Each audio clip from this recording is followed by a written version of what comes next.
नमस्कार, मेरा नाम है डॉक्टर श्रुति शाह और आज हम बात करेंगे टैक्टाइल डिस्क्रिमिनेशन डिसऑर्डर के बारे में। ये एक सेंसरी प्रोसेसिंग डिसऑर्डर का ही एक प्रकार है जो कि टैक्टाइल सेंसेशन यानी कि स्पर्श की संवेदना से जुड़ा हुआ है। तो क्या होता है टैक्टाइल डिस्क्रिमिनेशन डिसऑर्डर, आइए जानते हैं।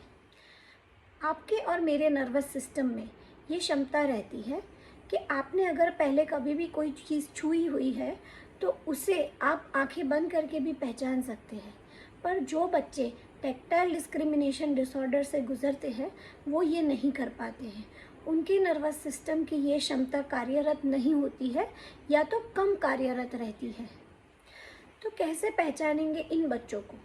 जनरली ये टैक्टाइल डिस्क्रिमिनेशन डिसऑर्डर अकेला नहीं होता है, ये बहुत सारी कंडीशंस के साथ को अकरिंग रहता है जिसमें कि एसपीडी के दूसरे प्रकार भी जुड़े हुए होते हैं।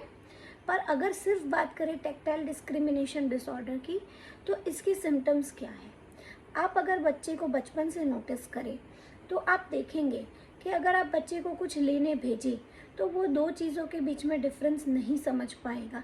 अगर आप उसे ड्रॉअर में से कुछ पिक करने को बोले तो वो नहीं कर पाएगा। अगर आप उसको आपके पर्स में से दो चाबी है जिसमें से आप एक गाड़ी की चाबी हो और एक घर की चाबी है और उसे देखे बगैर पहचानने को बोलेंगे तो वो बच्चा वो नहीं पहचान पाएगा।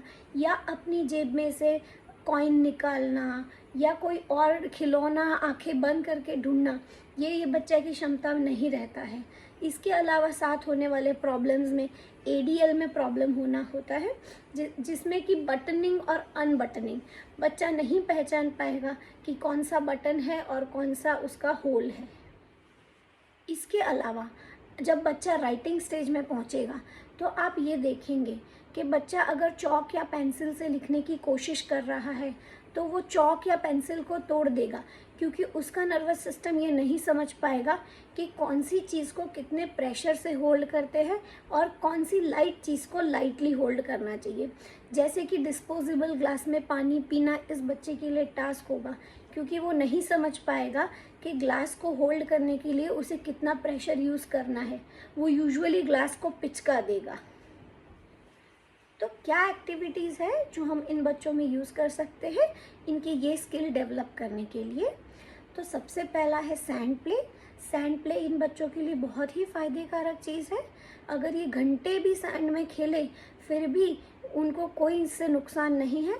आप उसको जितना चाहे सैंड प्ले से एक्सपोज कर सकते हैं, हालांकि आप उसके इन्फेक्शन और सैंड की क्लीनलीनेस का ध्यान रखें। दूसरा है ग्रेन प्ले।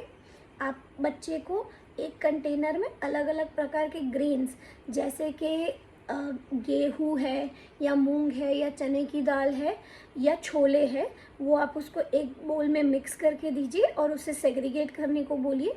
एक बार बच्चा ये कर पाए फिर उसे यही चीज़ आंखें बंद करके करने को बोलिए। ये उसे बहुत मदद करेगी उसके टैक्टाइल सेंस को डेवलप करने के लिए। सेम चीज़ आप अलग अलग टेक्सचर के साथ कर सकते हैं जैसे कि है स्लाइम, दूसरा है क्ले या फिर मडी प्ले। अलग अलग चीज़ें आप उसको एक्सपोज कर सकते हैं उसके टैक्टाइल सेंस को डेवलप करने के लिए। टैक्टाइल डिस्क्रिमिनेशन डिसऑर्डर जितना सुनने में रेयर लगता है इतना है नहीं, ये काफ़ी सारे बच्चों में मौजूद होता है। हालांकि बच्चे जब तक स्कूल में नहीं जाते हैं और उनके हैंडराइटिंग अगर उसकी मैम देखे या फिर उसके जब बेसिक एरियल टास्क में जब उसको मुश्किल आए तब ये चीज़ जनरली सबको समझ में आती है या काफ़ी बार ये सब चीज़ें मिस भी हो जाती है। पर अगर एक बार ये पकड़ में आ जाए तो इसे मैनेज करना इतना भी मुश्किल नहीं है। ज़्यादा जानकारी के लिए हमारे चैनल को सब्सक्राइब करें और हमारे अगले वीडियो का इंतज़ार करें। धन्यवाद।